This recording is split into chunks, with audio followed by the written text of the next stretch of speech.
కృష్ణా జిల్లాలో ప్రజలకు సేవలు అందించేందుకు ఏర్పాటు చేసిన మొబైల్ క్యాన్సర్ స్క్రీనింగ్ వ్యాన్ ను రాష్ట్ర ఉప ముఖ్యమంత్రి పవన్ కళ్యాణ్ మంగళగిరిలోని క్యాంప్ కార్యాలయం వద్ద ప్రారంభించారు. ఈ సందర్భంగా క్యాన్సర్ నిర్ధారణ అయిన వారికి తక్షణం చికిత్స అందించేందుకు ఈ వాహనం ఎంతో ఉపయుక్తంగా ఉంటుందని పవన్ కళ్యాణ్ అన్నారు. ఈ వాహనం కృష్ణా జిల్లాలోని 7 నియోజకవర్గాల్లో ప్రజలకు సేవలు అందించనుంది.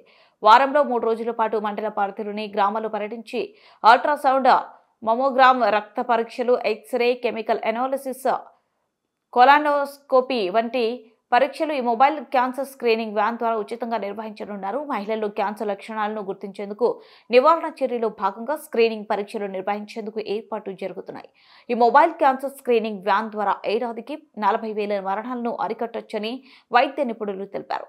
కాగా మచిలీపట్నం పార్లమెంటు సభ్యులు వల్లభనేని బాలశౌరి చొరవతో భారత్ ఎలక్ట్రానిక్స్ లిమిటెడ్ సంస్థ CSR ఫండ్స్ ద్వారా 2 కోట్ల నిధులతో ఈ వాహనాన్ని ఏర్పాటు చేసింది. సామాజిక బాధ్యతతో ప్రజల కోసం ఈ వాహనాన్ని ఏర్పాటు చేసిన వేల్ కంపెనీ ప్రతినిధులను చొరవ చూపిన ఎంపీ వల్లభనేని బాలశౌరిని ఈ సందర్భంగా పవన్ కళ్యాణ్ అభినందించారు.